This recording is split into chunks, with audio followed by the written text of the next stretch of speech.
ဆွဲတယ်ဒီလိုထားမယ်ပေါ့နော်အရင်ဆုံးဟာရှိရပြီးသွားပြီဆိုတော့ဟာဒီဘယ်လိုဆွဲလဲဆိုတော့ဆက်ပြီးလေ့လာကြအောင်ပေါ့နော်အရင်ဆုံးဒါပြီးခဲ့တဲ့ဘက်ကဟာရှိရဆွဲထားတဲ့ပုံလေးပေါ့နော် project လေးအဲ့ဒါလေးကိုဖွင့်လိုက်မယ်ဖွင့်လိုက်တာနဲ့အရင်ဆုံးဟာဒီရဘယ်မှာရှိလဲဆိုလို့ရှိရင်ခန်းကြီးခုပြီးလို့ရှိရင်နောက်တစ်ခုခိုးစိုးပေါ့နော်အဲ့ဒီခိုးစိုးနှိပ်လိုက်လို့ရှိရင်အမှာဟာဒီဆိုရှိရပေါ့နော်ဟာဒီကိုတစ်ချက်နှိပ်လိုက်မယ်တစ်ချက်နှိပ်လိုက်လို့ရှိရင်ကိုကဒီမှာ level ကိုဘယ်လောက်ထိထားပြီးတော့ဆွဲမှာလဲပေါ့နော် level ဘယ်လောက်မှထားပြီးဆွဲမှာလဲ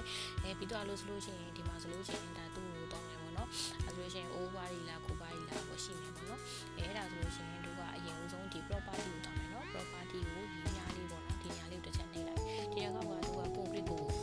တောင်းလိုက်မယ်ပေါ့နော် concrete 300 600 300 600ကို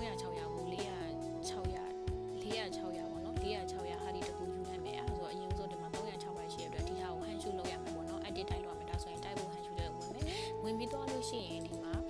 ဒီမှာ duplicate ပေါ့နော် duplicate ပုဂ္ဂိုလ်ကြီးအစားထိုးမယ်ဒီနေရာမှာဆိုလို့ရှိရင်400 600ဆို400 600ပေါ့နော်ဒီနောက်ကနှစ်ကမလို့တော့ဖြတ်လိုက်မယ်ပြီး okay လုပ်လိုက် okay လုပ်ပြီးတော့လို့ရှိရင်တို့ကဒီနေရာမှာပြင်ရမယ်နော်ဒီနေရာမှာအခုက400 600ဖြစ်သွားတဲ့အတွက်400ကိုပြင်လိုက်မှာ okay အဲဆိုလို့ရှိရင်တို့focus လေးလောက်ထားတဲ့ဟာလေးပေါ်သွားပြီပေါ့နော်ကျွန်တော်အခုတို့ကဒီ exam မှာရှိရဲ1112ဟာဒီကိုဆွဲခြင်းတယ်ပေါ့အဲဆိုဒီကနေအဆုံးနဲ့အစားနဲ့ပေးလိုက်ဆိုတော့ဒါဆိုဟာဒီပုံလေးထွက်လာပြီပေါ့နော်ဒါဆိုရင်ဟာဒီတစ်ချောင်းပုံလေးထွက်လာပြီဒီနေရာမှာဆိုလို့ရှိရင်ဟာဒီကိုပေါ့နော်ကိုကတကယ်လို့ပေါ့နော်အဲ့လိုမျိုး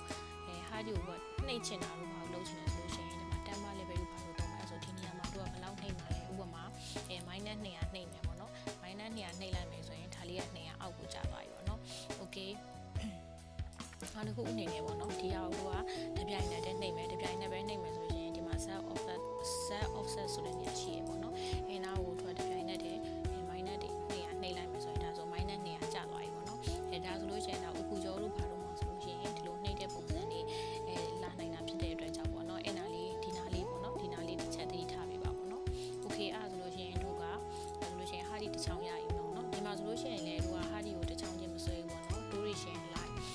နေရာချမယ်ဆိုလို့ရှိရင်ခုနအရှိရပြောခဲ့တဲ့အတိုင်းပဲပေါ့နော်ဟာရှိရဆွဲတဲ့အတိုင်းပဲဒီလိုဆိုဟာဒီကိုယူမယ်ပြီးသွားလို့ရှိရင်တို့400 600တခုယူမယ်ပေါ့နော်ယူသွားလို့ရှိရင်ဒီမှာ duration ကျော်ဆိုတဲ့နေရာရှိရပေါ့အဲ့နေရာကိုတစ်ချက် click ထောက်လိုက်မယ်ပြီးသွားလို့ရှိရင်ဟာရှိရလိုမျိုးပဲညာဘက်တောက်ကနေပြီးတော့အပေါ်ဘက်ကိုဆွဲလိုက်မယ်ဆိုရင်ဒါဆိုရင်တို့ပေါ့နော်ဟာဒီအကုန်လုံးပြီးသွားပြီအဲ့ဒီမှာတို့က studio တစ်ချက်နေလိုက်လို့ရှိရင်ဒါဆိုဟာဒီဆွဲပြီးသွားပြီပေါ့နော် 3D မှာတစ်ချက်ကြည့်လိုက်လို့ရှိရင်ဒါဆိုဒီလိုပုံစံလေးဖြစ်သွားပြီပေါ့နော်ပုံစံရတဲ့ဟာ